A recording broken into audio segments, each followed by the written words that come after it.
오늘 강연이 사실은 강사가 제가 아니었습니다. 오늘 기도도 순서지는 유성철 목사 이렇게 돼 있는데 김주환 원장님이 하셨고요. 강사를 맡으셨던 분이 갑자기 이제 건강이 안 좋으셔가지고 불이 나게 제가 오늘 강연을 준비를 했습니다. 그래서 여러모로 이제 부실한 것들도 있을 것 같아서 송구스러운 그런 마음이 앞서는데 앞으로 여러분들이 좀 같이 연구해 줘야 될 그런 분야들은 이런 분야들일 수 있겠다 하는 그런 생각을 가지고 미진한 연구과제라고 마지막에 이제 몇 곡지 써놓은 그것이 오늘 제가 얘기하려고 하는 골자가 아닐까 생각을 합니다. 오늘 켈트 교회와 영성 이렇게 제목을 붙여놨는데요.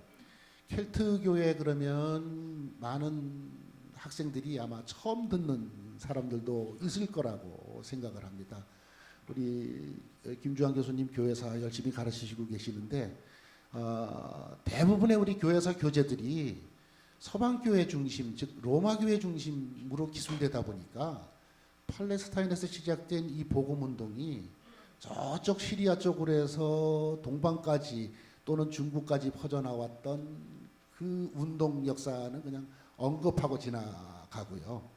켈트 교회도 그런 차원에서는 마찬가지 교회가 아닐까 그렇게 생각을 해요. 그래서 켈트 교회 그러면 교회사에서 그냥 한두 줄 언급하고 지나가는 그런 교회 모습인데 오늘날 영성에 대한 관심이 높아지면서 서구 교회가 솔직하게 얘기하면 교세가 기울기 시작하면서 우리 교세가 왜 기울까? 근본적인 원인이 어디 있을까? 그러고 보니까 아프리카 교회, 아시아 교회는 아직도 성장하고 있는데 그럼 우리 영성에 무슨 잘못이 있는 거 아닌가?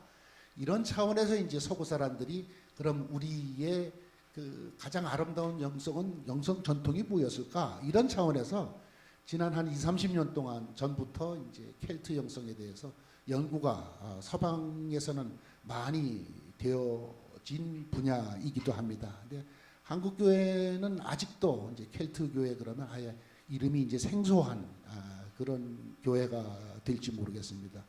먼저 이제 켈트 교회 역사를 다룰 때 보면 언제 어떻게 켈트족이 신앙을 받아들였는지 명확한 기록은 없습니다. 그 켈트 교회 이야기하기 전에 사실은 켈트족에 대한 이야기들을 해야 되는데요. 기원전 5세기, 6세기부터 전 유럽을 장악했던 민족이 켈트족이다. 한마디로 얘기하면 그렇습니다. 그러니까 유럽 원주민이다. 근데 이제 그리스 제국도 그렇고 로마 제국이 팽창을 하면서 북부 지역으로 쫓겨가고 북부 지역에서 서쪽으로 쫓겨가고 그러다가 급기야 쫓겨갈 데가 없으니까 영국으로 도망간 사람들이 이제 켈트족이다 이렇게 되는 거죠.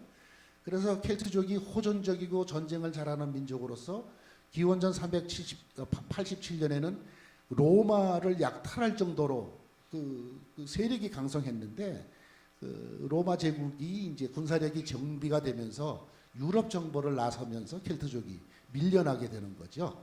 그래서 아마 초기 기독교 신앙은 밀려난 자들에 의해서 켈트족의 그리스도교 신앙이 전해졌을 거라고 이제 추정들을 하고 있습니다. 마지막으로 이제 유럽에서 쫓겨나는 게 기원전 58년에서 50년경 유럽 전쟁이죠. 시저가 일으켰던 고을 전쟁이에요. 그 이후에는 이제 유럽 대륙에서는 켈트족이 활동을 거의 못하고 있었고요.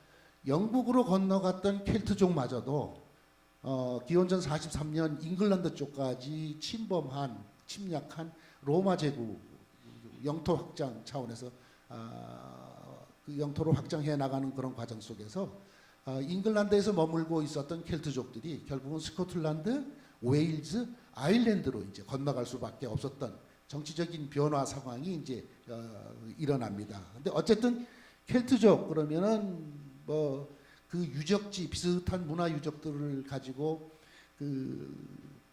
필립 뉴엘이라는 사람은 헝가리서부터 온 사방의 유럽 천지에 이 고대 켈트족의 문화를 찾아볼 수 있다 이렇게 주장을 하니까 이런 차원에서 보면 유럽 원주민이 켈트족이었다 이렇게 생각을 합니다.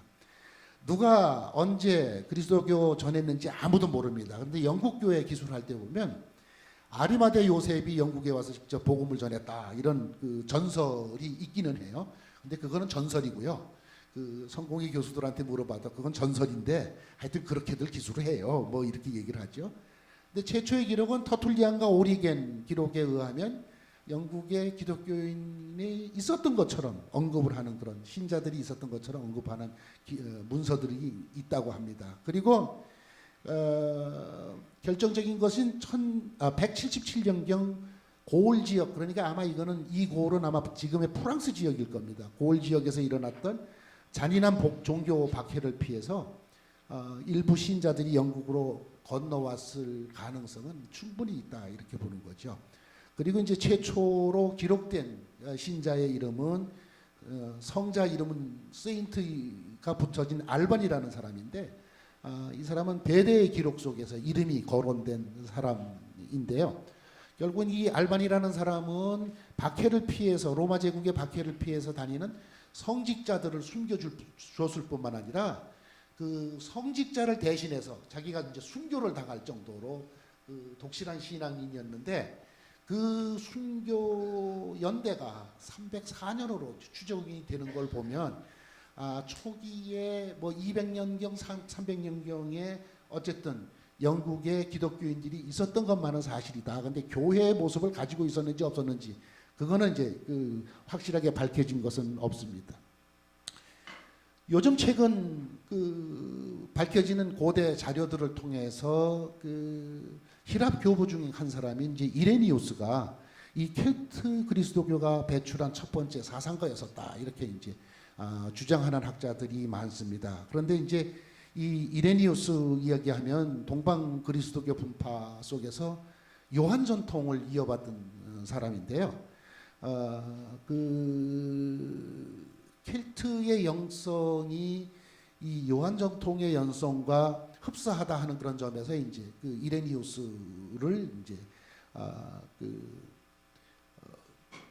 켈트 교회의 이제 거의 첫 번째 사상적인 시조처럼 이제 필립 뉴엘은 이렇게 얘기를 하는데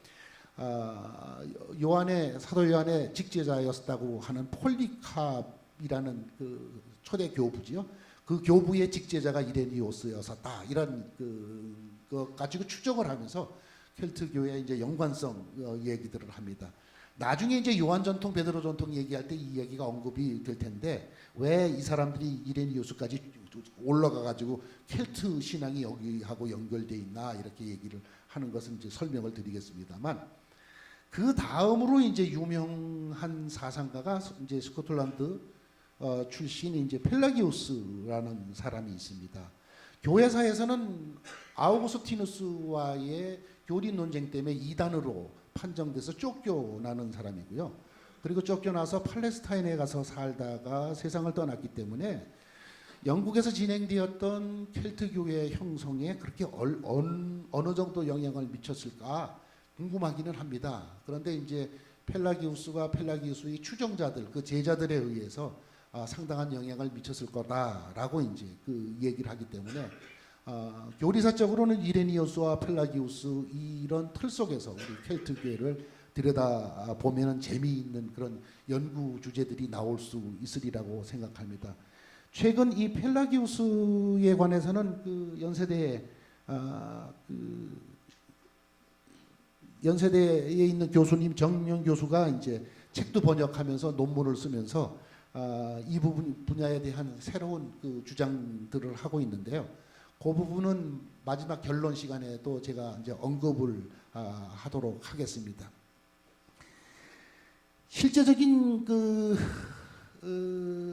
켈트 교회를 얘기를 할 때는 유럽의 원주민이라고 얘기했지만 사실은 이렇게 된다면 아일랜드, 스코틀랜드, 웨일즈 중심의 켈트 교회를 설명할 수밖에 없는 그런 한계점들을 가지고 있는데 지금 아일랜드의 수호성자 첫 번째 수호성자라고 얘기하는 세인트 패트릭, 성 패트릭에 의해서 사실은 켈트 교회가 형성되었다라고 이제 역사들이 모두 이제 시작이 되는데요.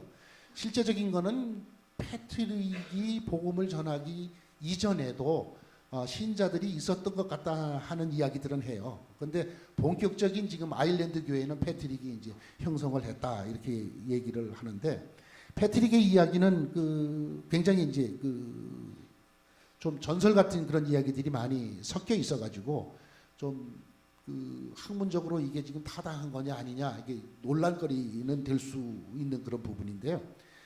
패트릭은 16세 때 이제 서해안 어느 지역, 웨일즈 지역이 맞을 겁니다. 스코틀랜드 출신이 아니라. 그런데 학자들마다 이제 출신 지역을 서술하는 게 조금씩 달라가지고 어쨌든 서해안 마을에서 아일랜드에 이제 사람들의 해적들이죠. 해적들에게 붙잡혀가 가지고 슬레밋이라는 시골 가서 이제 6년 동안 노예 생활을 하는데 돼지를 키우는 농장에서 일을 하고 있었다고 합니다. 노예 생활을 하다가 어느 날 갑자기 이제 내가 언제까지 여기서 있을 수 있냐, 그러고 이제 탈출을 해가지고 아일랜드에서 탈출을 해서 배를 타고 이제 영국으로 돌아오는 길에 그 배의 선원들이 영국에 내려다 준 게 아니고 프랑스에 또 팔아먹었는 모양이에요. 이제 프랑스에 갔다가 얼마나 오래 있었는지 그거는 기록에 나오지는 정확하게 않습니다. 그런데 프랑스에 가서 성 마틴으로부터 수도원 운동을 배웠다 이렇게 이제 기술하고 싶은 사람들이 이제 있어서 이런 이야기들을 거기다 덧붙여 놓는데, 아마 패트릭이 아일랜드 수도원 운동을 처음 시작했고 확산시킨 사람이었기 때문에 수도원 운동을 어디선가 배웠을 텐데 이런 가능성이 제일 크다, 이런 이제 추정 때문에 아마 이런 이야기가 기록된 게 아닌가 이렇게 짐작이 됩니다. 근데 어쨌든 프랑스에서 몇 살 때 돌아왔는지 고향 집에 돌아온 패트릭은 자기 집안의 안락한 가정 생활이 마음에 안 들었습니다. 어느 날 갑자기 환상을 보는데 그 환상이 그가 노예 생활을 했던 아일랜드 사람들이 부르는 소리예요. 근데 아주 유명한 이야기인데요. 이 환상, 아일랜드 사람들이 부르는 소리를 듣고 가족의 반대를 무릅쓰고 이제 아일랜드로 건너가는 게 이제 패트릭이었다 그렇습니다. 당시 아일랜드는 기독교 신앙이 들어가지 않은 그런 상태로서 전반적으로 이제 드루이드교라는 교를 믿고 있었는데, 이것은 뭐 자연신교고 오크나무 즉 떡갈나무죠, 참나무 종류 그런 것들을 신봉하는 그런 자연 종교가 있었던 그런 시절에 아일랜드로 건너가는데, 어떤 역사 기술에는 432년에 아일랜드의 주교로서 활동했다 그러는데 어디서 주교를 서품 받았는지 나타나지도 않아요. 근데 주교 활동을 했다 그러는데 죽기까지 한 30년 동안 아일랜드에서 복음 전하는 일을 하면서 교회 수로 따지면 한 200개, 안 간 지역 없이 다니면서 교회를 세우고요.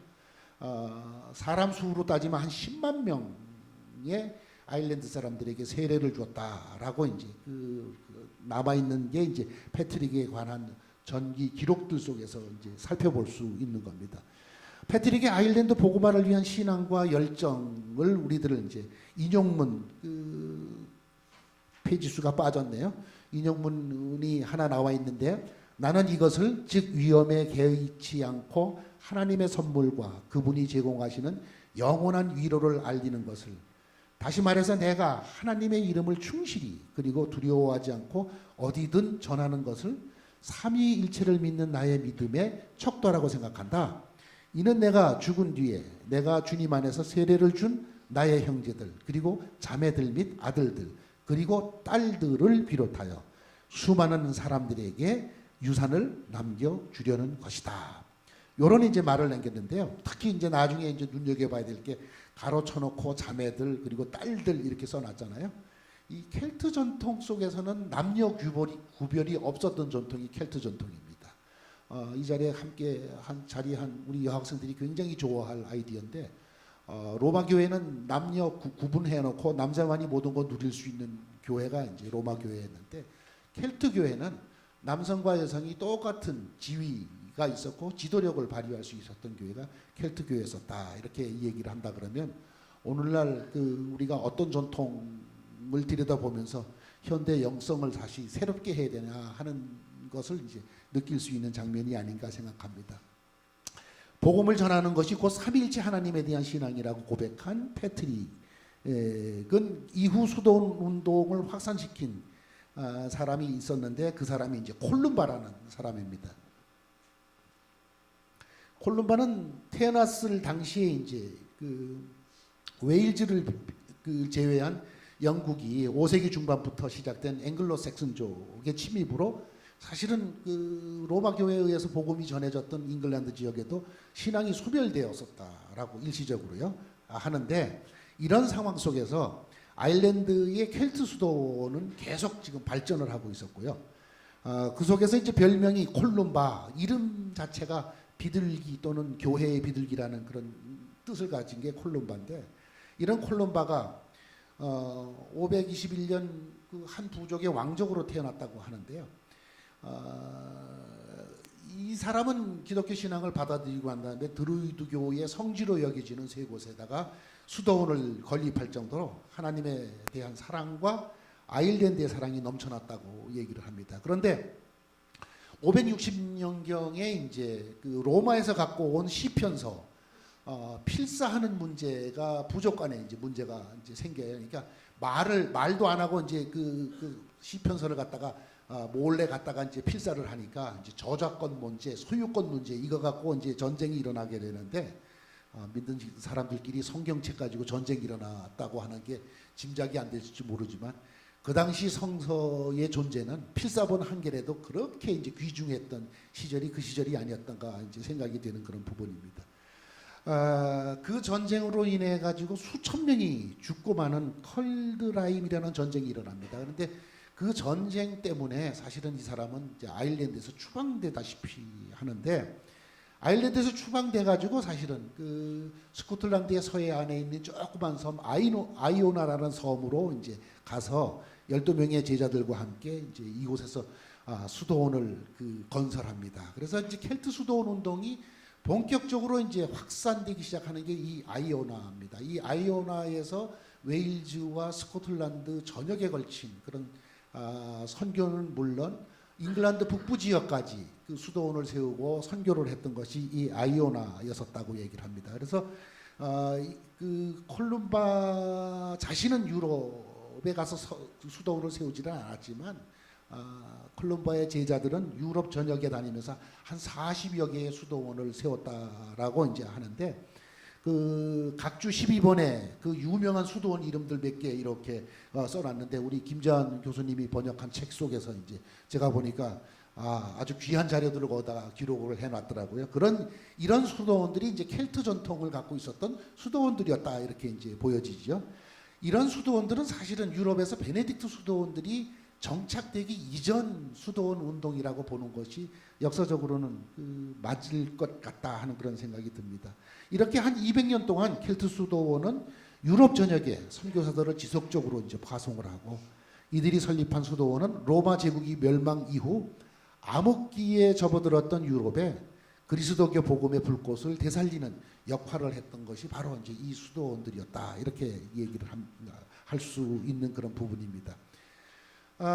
콜룸바가 영국 이제 잉글랜드 쪽 선교가 진행이 되는데요. 잉글랜드는 그 당시 이제 그 복음을 전하지 못하고 스코틀랜드만 하고 있다가 이제 노선부리아 왕실이라는 곳인데, 이것이 지금으로 따지면 스코틀랜드와 잉글랜드의 동쪽 부분이죠. 우리식으로 얘기하면 원산에서 금강산 정도 위치가 이제 노선부리아로 이제 짐작을 하시면 됩니다. 이게 이제 지금은 보도 지역이라고 부르는 그 지역 밑에가 이제 노선부리아 왕국들이었는데, 이곳까지 이제 앵글로색슨족 왕족이 이제 만들어졌었는데, 이 노담부리아에 가서 그 국왕이 그 켈트 그리스도교의 영향을 받아서 이제 수도원 건립을 요청을 했고요.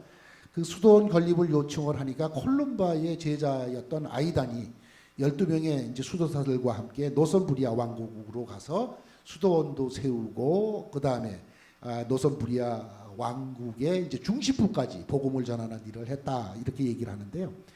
노선부리아 이쪽에 세워진 가장 중요한 수도원 중에 하나가 린디스판이라는 수도원인데, 린디스판은 지금도 이제 스코틀랜드, 잉글랜드 그 경계 지역에 우리식으로 얘기하면 이제 폐허가 된 수도원 터인데요. 그 썰물 때는 들어갈 수 있고 밀물 때는 들어가지 못하는 우리나라 제부도처럼 생긴 그런 조그만 섬이에요.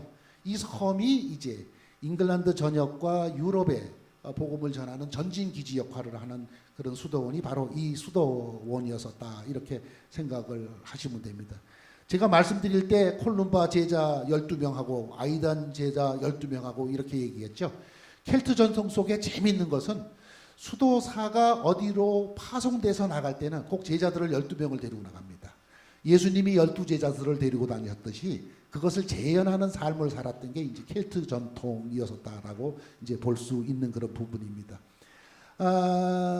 그래서 이제 이 잉글랜드 쪽, 북잉글랜드 쪽까지 그 복음을 전했고, 17년 동안 그곳에서 일을 하면서 급기야는 마지막에는 테임즈강 어기까지 선교 지역을 확대했던 것이 바로 이제 이 노선부리아 왕국에 있었던 린디스판 수도원이 한 일 중에 하나였습니다. 그런데 이제 여기서 문제는 켈트 교회는 사실은 처음부터 로마 교회하고 전통이 좀 달랐던 것 같은 부분이 이제 생기는데요.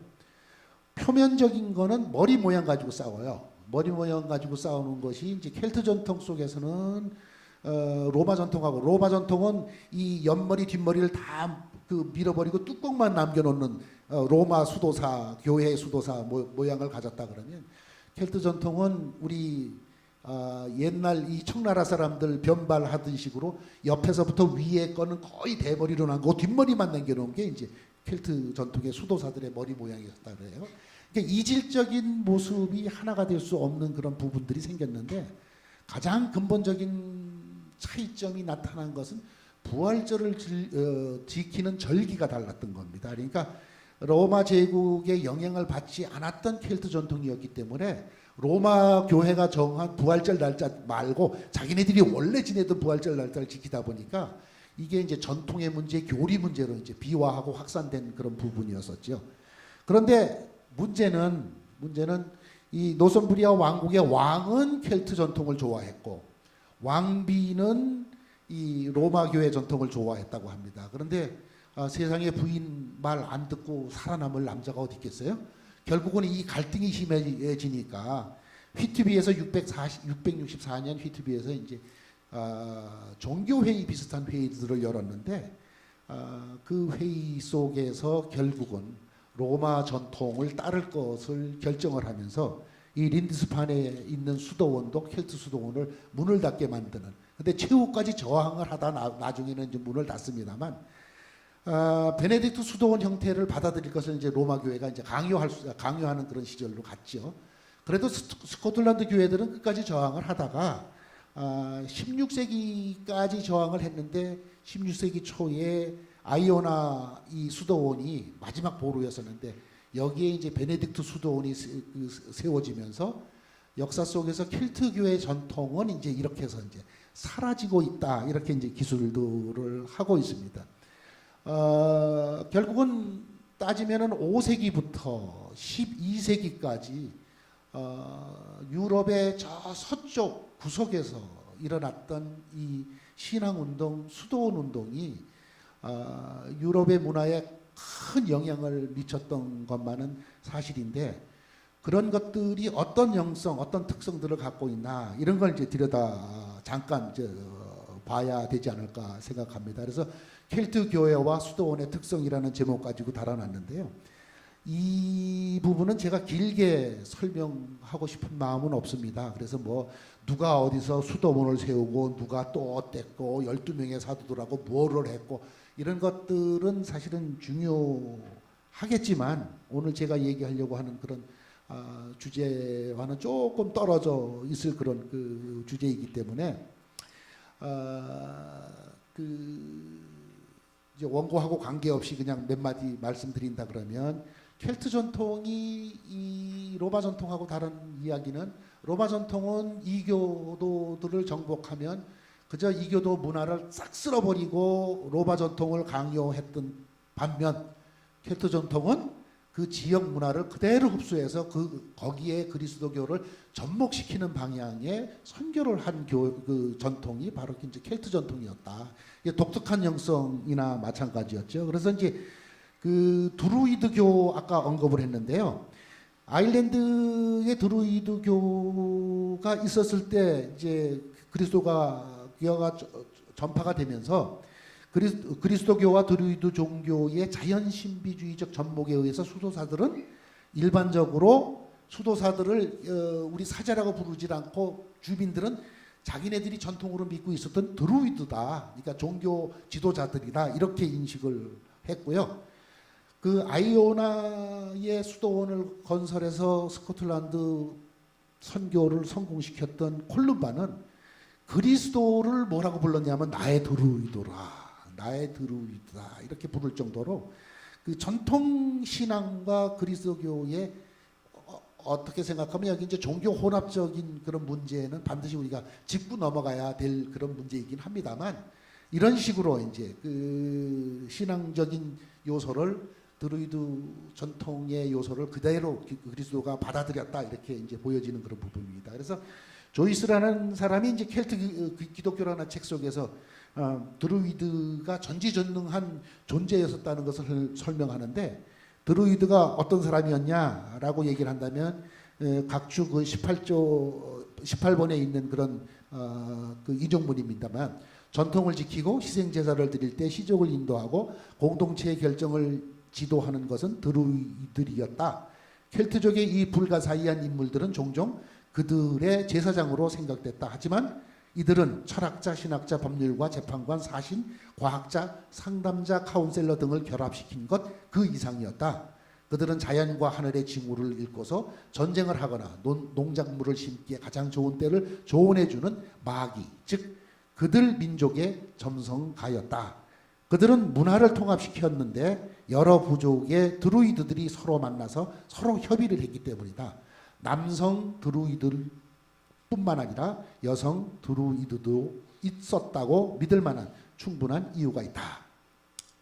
여기서 이제 그 사실은 켈트 문화와 그리스도교의 전목 나중에 이제 그림은 제가 이 화면이 어떻게 될지 몰라서 자신은 없고 이제 강연 끝날 때 그림 몇 개 갖고 온 거 한번 보자고 할 예정입니다만 불도 꺼야 되고 그러기 때문에 켈트 문화와 그리스도교의 전목을 상징하는 건 사실은 켈트 십자가들이에요. 켈트 십자가의 거대한 십자가들인데 그 그림들을 제가 몇 장 찍어 갖고 온 게 있습니다. 그래서 그 그리스도의 상징인 십자가, 그 다음에 자연 세계 또는 태양을 의미하는 원, 그래서 동그란 거에 십자가가 있는 것이 이제 소위 이제 켈트 십자가라고 얘기하는데요. 이것을 접목시켜서 거대한 돌 십자가를 만들고요. 어떤 때는 거기다가 이제 성구까지 기록해서 돌 십자가를 세웠던 게 켈트 전통입니다. 이 십자가를 어디다 세웠냐? 종종 드루이드교의 성지에다가 세우기도 하고요. 떡갈나무 집 비워버리고 그 자리에다 세우기도 하고, 좀 그 역사가 지난 다음에는 마을 광장 가운데다가 십자가를 세웠고요. 그 다음에 그 사람들이 많이 다니는 교차로에다가 십자가를 세워가지고 항상 그리스도가 우리와 함께 계신다는 것을 상징하는 것이 이제 켈트 기도원이었다 이렇게 얘기를 하는데, 한마디로 여기는 교회라고 얘기할 수도 없고 수도원이라고도 할 수 없었던 게 아일랜드의 이 사람들의 신앙 공동체였었다 이렇게 표현하는데, 그것을 이제 수도원 마을이라는 표현으로 이제 어떤 학자들은 그 거론을 합니다. 그래서 로마 교회는 어디든지 가면 석조 건물, 장방형의 석조 건물을 지어놓고 예배 처소를 마련했는데, 이 친구들은 그런 것들의 중요성을 두지를 않았다라고 얘기를 합니다. 그 중요성을 두지를 않은 것이 사실은 자연 만물 속에 하나님이 함께 거하시기 때문에 우리가 사는 이곳이 바로 예배 장소가 되어야 된다고 믿었던 것이 켈트 전통의 이제 신앙이었었다라고 합니다. 그래서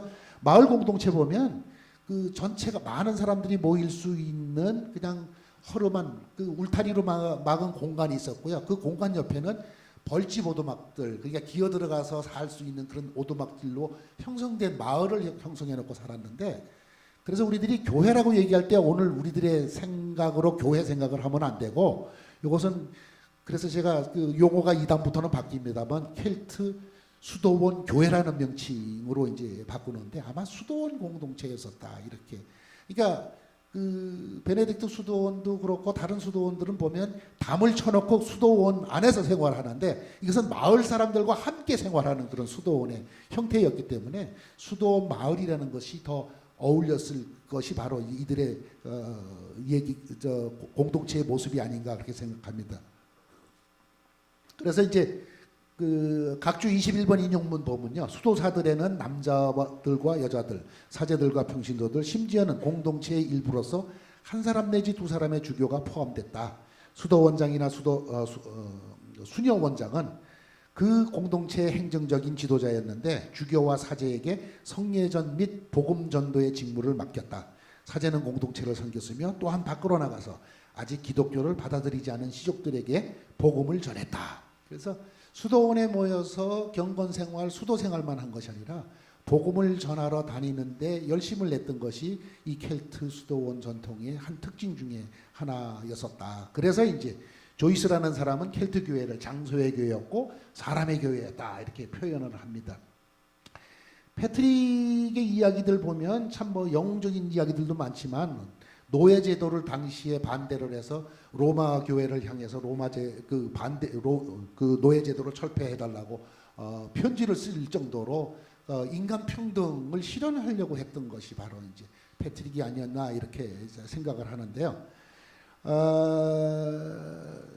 그 인용문에서도 뭐 남자 여자 뭐 이런 얘기했지만 철저하게 남성 중심의 가부장 문화가 아니었던 게 이제 여기 특징 중에 하나입니다.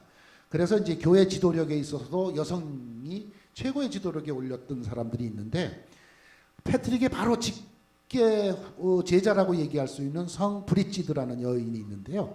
이 브리지드라는 여인은 브리지드라는 이야기는 사실은 이 아일랜드에서 그 여신으로 섬기던 사람의 이름인데 이 수녀 원장 이름이 브리지드가 됩니다. 근데 이 브리지드는 다산의 여인이었고요. 소녀와 어머니와 할머니의 얼굴을 동시에 갖고 있는 사람이 브리지드였었다. 그러다가 이 수녀 원장을 하는 이 킬데어의 남녀가 함께 생활을 하는 수도원을 지어놓은 원장을 하시는 이분이 얼마나 추앙을 받았느냐 그러면 전설이죠. 고대 이야기를 통해 보면 성서 이야기와 브리지드의 이야기를 결합시켜서 예수님 산파 노릇을 이분이 옛날에 가서 했고요.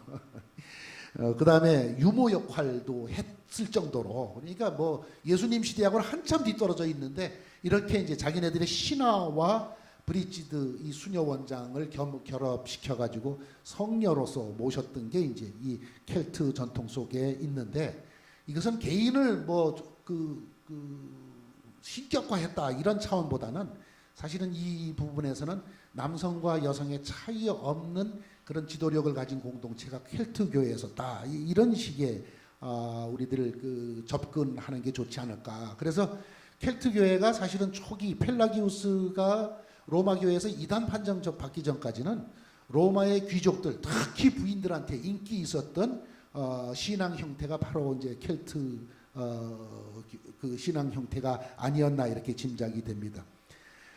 켈트 수도원은 일반적인 수도원들의 독특한 모습들을 다 갖고 있었지만요.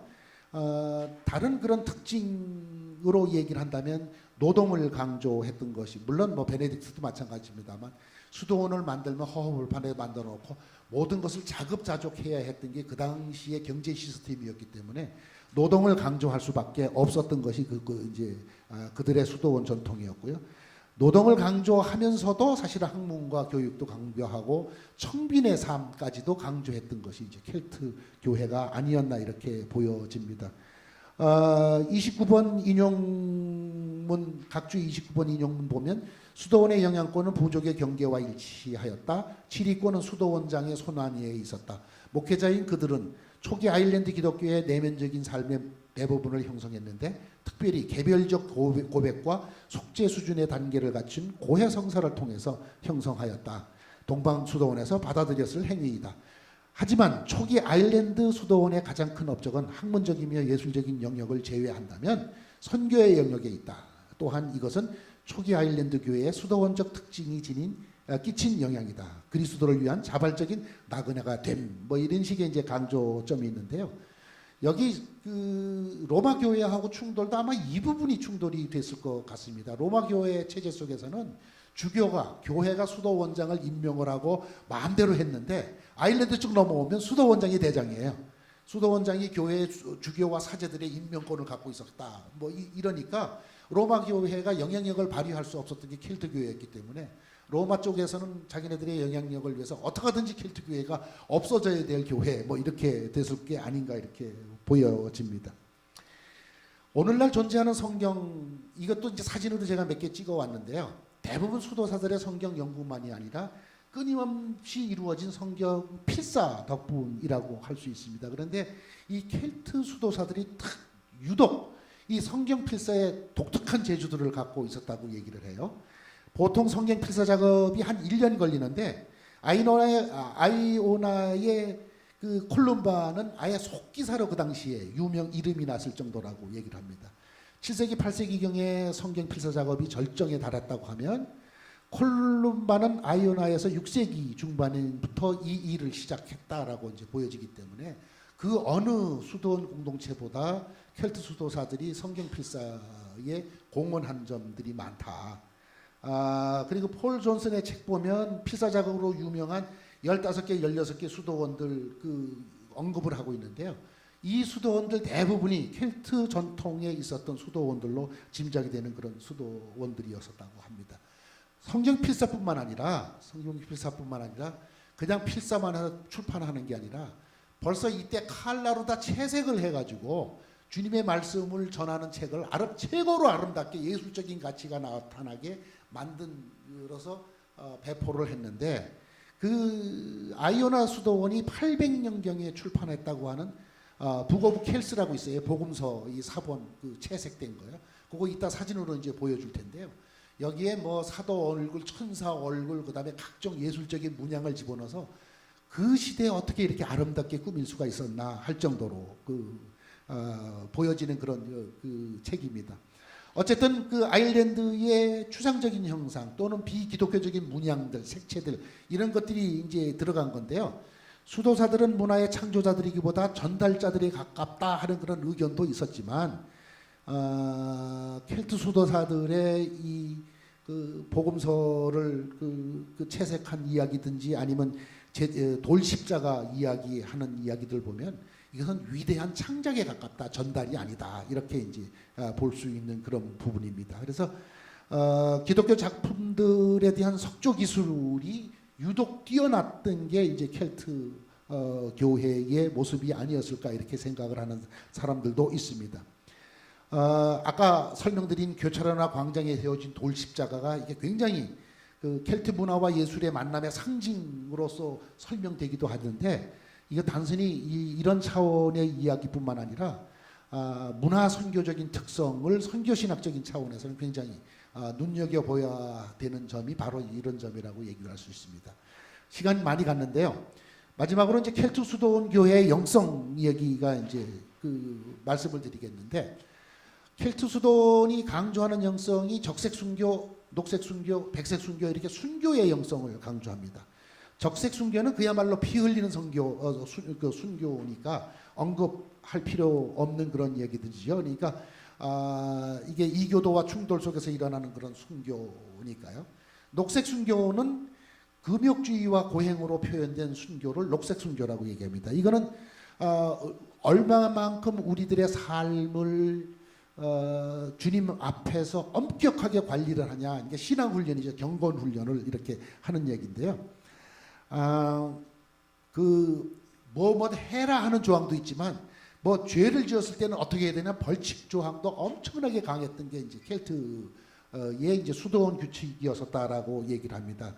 그 콜럼반이 만든 그런 규정 이야기들 보면 벌칙 얘기 앞에 거는 읽지는 않겠습니다만 36번 각주 내용 보면 수도사들은 그 수도원장과 다른 형제들과 함께 살아야 한다. 그리하여 서로들로부터 겸손, 침묵, 양선, 인내들의 덕을 배워야 한다. 그는 자기가 원하는 것을 해서는 안 된다. 그는 주어진 것을 먹고 허락된 것만 갖고 규정된 바에 따라 노동하고 그가 싫어하는 자의 명령에 순종해야 한다. 그는 침대까지 갈 수조차 없는 피곤한 몸으로 잠들어야 하며 원하는 만큼 실컷 자기 전에 일어나야 한다. 제대로 대접받지 못할 때에도 침묵을 지켜야 하며 수도 원장을 주인으로 경외하는 동시에 아버지로서 사랑하여야 한다. 그는 수도 원장이 명령하는 것은 무엇이나 최선이라고 확신하여야 한다. 수도 원장이 그 주교보다 훨씬 더 위대하신 분인 것만은 확실했던 것 같습니다. 이때 이들이 이제 수도하는 그런 행태를 보면요, 전설과 같은 얘기인데, 누구는 뭐 눕지 않고 앉지도 않고 서서 기도한다고 해서 널판 떼기에다 자기를 묶어놓고 지금 몇 년 동안 그 기도를 한 바람에 팔에 새가 와서 둥지를 틀었고, 뭐 이런 전설이 아직도 이제 남아 있는 게 이제 켈트 전통 속에 나오는 이 수도사들의 이제 고행에 관한 그런 이야기들이었습니다. 이 엄격한 규율이 유럽에 넘어갔을 때 상반된 두 가지 반응들이 일어났는데요.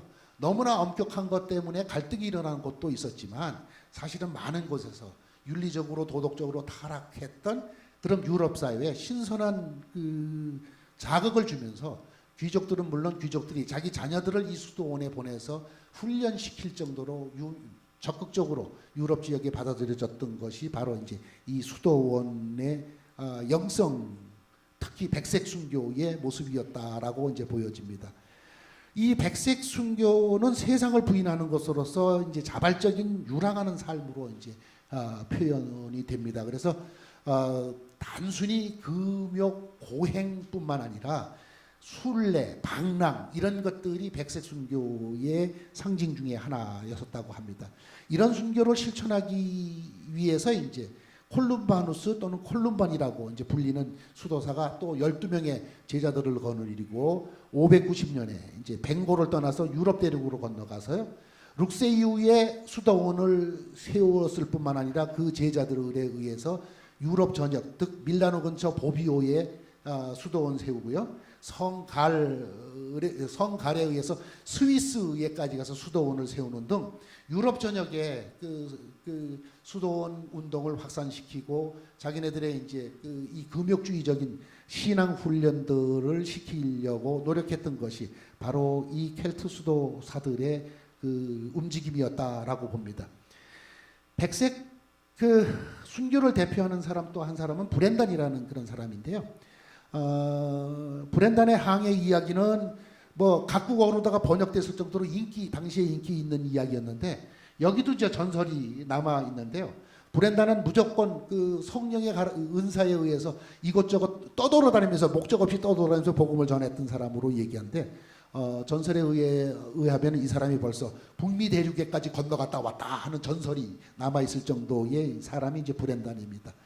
그것을 보면서 후대의 수도사들은 구라치라는 작은 배를 타고 노도 같지 않은 채 그냥 배에다가 몸을 싣고 조류와 바람에 따라서 목적지가 그냥 흘러가는 대로 결정했던 철저한 자기 포기의 삶을 살았던, 즉 이것을 자기네들은 스스로 이제 백색 순교라고 이제 설명했을 정도로 성령의 은사에 따라서 삶을 내맡겼던 수도사들도 많았다라고 이제 얘기를 합니다. 어떤 것이 더 현명한 거냐 아니냐 이런 거 따지기 전에 이제 이런 형태의 순교의 마음을 가지고 이들이 이제 선교를 했다. 그런데 녹색 순교나 백색 순교를 통한 금욕주의에서 강조하는 게 기본적인 게 뭐였었냐 그러면 성경 묵상 훈련이었습니다. 성경 묵상 훈련뿐만 아니라 성경 암송의 의무까지 주어진 게 그들의 삶 속에서 있었던 일이라고 합니다. 뭐 책에도 써놨습니다만 성경 시편에서부터 시작해서 성경 묵상을 시작하고 기도 시간에는 팔을 십자가형으로 하고 무릎을 꿇은 자세로 150편의 시편을 날마다 암송을 했다. 스코틀랜드에서 우리 에딘버러 대학에서 최초로 박사학위를 하고 오신 분이 옛날 우리 김정준 박사님이셨는데, 제가 그 두 번째로 이제 우리 학교에서는 거기 갔다 왔습니다만, 아마 그래서 우리 김정준 박사님이 구약 전공자가 아닌 것도 있지만은 시편 150편을 달달달달 외우셨던 분이거든요. 이제 그런 영성을 강조했던 것이 바로 이제 켈트 영성이었다 이렇게 보여집니다. 그래서 마지막으로 이제 언급할 게 이제 신비주의 영성인데요. 이 신비주의 영성은 이제 다시 한번 들여다봐야 될 그런 그 영성의 이야기인데, 켈트가 갖고 있는 많은 신화들, 노래들, 기도들 이런 것들이 오늘날도 회자되면서 많이 불려지고 있는데 이것이 로마 교회 전통이었던 뭐 성공의 전통이었던 어떤 전통 속에서도 영국에서는 켈트 전통이 그 밑바닥이 흐르면서 오늘날도 영향을 미치고 있는데 이게 신비주의적인 전통이다 이렇게 얘기합니다. 이제 장윤재 씨가 이제 책을 번역하기도 했지만 논문을 쓰면서 켈트 그리스도라는 책을 이제 하면서 각주 44번에 보면 나와 있죠. C.S. 루이스의 나니아 연대기, 반지의 제왕, 어시스의 마법사, 코난 더 바바리안, 해리포터 전부 이러한 판타지한 문학이 켈트적 문학의 배경을 갖고 있는 문학들이다 라고 이제 설명을 하면서 이 켈트 영성과 신비주의 영성은 뗄래야 뗄 수 없는 거다 이렇게 얘기할 수 있는 그런 부분입니다. 그 다음에 이제 그 패트릭부터 시작되는 자국어 문학의 발전 이 부분은 선교적으로도 굉장히 중요한 그런 부분이라고 얘기할 수 있습니다. 그래서 그 라틴어 중심으로 이제 흘러야 되는 교회 전통과 반해 가지고 자국어로 이미 복음서를 번역해서 배포하기도 하고요. 그 다음에 기도문을 만들어서 노래를 불렀던 게 패트릭의 얘기인데 이게 실제로 여기 실려 있는 이 이야기가 패트릭이 기록한 거라고 믿어지지는 않습니다만 전부 다 패트릭의 가슴바지라는 이름 가지고 오늘날 전해지는 걸 여러 사람들이 이제 부르는 그런 노래 중에 하나입니다. 8절까지 가운데 2절만 제가 여기 옮겨놨는데요. 오늘 나는 나를 주께 드리네 하늘의 별빛의 덕행과 찬란한 태양의 생명을 주는 광선과 밤하늘의 하얀 달빛 자유로운 번개의 불빛과 성광 선회하는 바람에 사나운 충격 안정된 땅 깊은 바다의 소금 오래되고 영원한 바위 주위 가운데서 그리스도가 나와 함께 계시고 그리스도가 내 안에 계시고 그리스도가 내 뒤에 계시고 그리스도가 내 앞에 계시고 그리스도가 내 옆에 계시고 그리스도가 나를 이기시며 그리스도가 나를 위로하고 새로이 회복시키며 그리스도가 내 아래 계시고 나의 위에 계시며 고요함 가운데 혹은 위험 가운데 그리스도가 현존하며 나를 사랑하는 모든 마음들 안에 그리스도가 계시며 친구와 낯선 이들의 입속에서도 그리스도가 계시네요. 이런 이제 노래가 여전히 지금 스코틀랜드 아일랜드에서 불려지는 그런 노래입니다. 시간이 조금 흘렀습니다만 결론 내기로 하겠습니다. 미진한 연구 과제인데요. 뉴엘 같은 사람은 자연신학이 아니라 자연의 신학으로서 켈트 영성 교회를 들여다봐야 된다. 그래서 창조세계의 선함과 구원을 강조했던 펠라기우스가 원죄설을 반대한다는 그런 것 때문에 아우구스티누스에 의해서 이단 판정을 받았는데 그 이단 판정 받은 얘기는 앞에도 언급되어 있습니다만 사실은 아우구스티누스가 직접 한 건 아니지만 펠라기우스와 그 일당들을 내보내기 위해서 그 북아프리카의 로마 교회 감독들이 말 80피를 아마 사다가 사법농단을 벌였던 일이 바로 이제 펠라기우스 논쟁의 마지막 대미를 장식하는 그런 이야기입니다. 그래서 자연 만물 속에 하나님의 창조 세계 속에서 하나님의 형상, 하나님의 음성을 들어야 된다고 하는 펠라기우스의 주장은 오늘날 생태신학, 자연신학, 뭐 환경신학 이런 것을 공부하는 우리 입장에서는 교리적으로 한번 다시 들여다봐야 될 그런 부분이 아닐까 해서 숙제로서 여러분들한테 놓고요. 아까도 얘기했던 여성을 원죄의 근원으로 생각했던 아우구스티누스의 교리 이것과 연결시켜서 우리들은 켈트 영성으로부터 통전적인 영성을 읽어봐야 된다. 여성 해방의 영성 또는 인간 해방의 영성이라는 차원도 좋지만은 남성과 여성을 함께 아우르는 통전적 영성을 교회 영성으로 켈트 영성에서부터 읽어봐야 되지 않겠냐. 이 부분은 이제 또 관심 있는 사람들이 열심히 공부해야 될 그런 부분이 아닌가 이렇게 보고요. 그 다음에 이제 켈트 세계를 대표하는 색깔이 바로 이제 녹색으로 표현되는데요. 이 녹색의 표현대로 창조적인 영성 또는 창조의 신학 이런 것들을 켈트 영성에 있어서 들여다봐야 될 거고요. 오늘 아까 성경 말씀 읽었습니다만 태초에 말씀이 계셨다라고 선언한 요한 전통을 이어받은 켈트 교회의 영성은 저는 한마디로 얘기를 하면 에큐메니칼 영성 이라고 규정하고 싶은 그런 부분입니다. 이거는 제가 아마 숙제를 가지고 더 연구를 해야 될 그런 부분인데, 하나님이 지으신 이 세계, 이 오이쿠멘에, 이 속에서 믿는 자로서 우리가 무엇을 어떻게 해야 될 거냐, 창조 세계를 보존하는데 앞장서야 한다 그러면 이 켈트의 영성은 에큐메니칼 영성으로부터 시작하는 거 아닌가 해서, 이게 이제 숙제들, 연구 과제들을 이렇게 거론을 해놨습니다.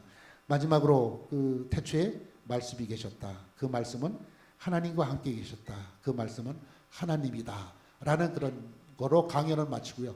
그림 준비해 보니까 한번 보기는 하죠. 안 돼요?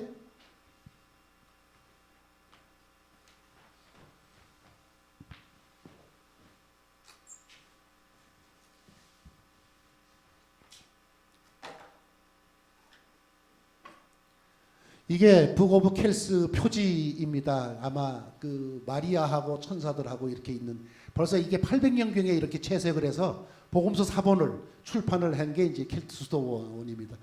이게 이제 켈트 십자가인데, 이게 여러 십자가가 모여 있는 그 군이고요. 스톤헨지도 이 켈트 문화의 상징이라니까 스톤헨지를 상상하면 이 켈트 십자가들 이해가 될 겁니다. 다음 거 한번 보시죠. 이건 그 북 오브 켈스 안에 있는 그 채색된 그런 부분이고, 또요. 이것도 마찬가지 이제 책을 들고 있는 뭐 사도 요한인지 아마 그럴 겁니다. 제가 아마 문학적인 건 관심이 이게 이 거대한 돌 십자가인데요. 이 그 문양들은 그 기독교적으로 거로 보여야 될 거냐 말 거냐 이렇게 얘기되지만, 사실은 동그랗게 얘기되는 것은 고대로부터 내려오는 삼위일체 상징이 이미 이 켈트 문화 속에 있었다라고 이제 보여지는 그런 부분입니다. 그래서 기독교가 전해졌을 때 그리스도를 삼위일체적으로 아일랜드에서 이해했던 그 배경도 여기에 있다고 합니다. 이것도 이제 다른 형태의 이제 그 십자가고요. 다양한 모양들이 있죠. 그래서 성 마틴의 십자가, 성 요한의 십자가, 되게 이제 이 두 개가 제일 큰 그 십자가 중에 하나인데, 이 십자가가 곧 예배 장소이기도 했습니다. 이렇게 독특한 예배 장소를 만들어 놓은 것이 아니라 십자가 주위에 모여서 예배를 드렸던 것이 초기 수도원 공동체 속의 형태였었다라고 얘기할 수 있습니다.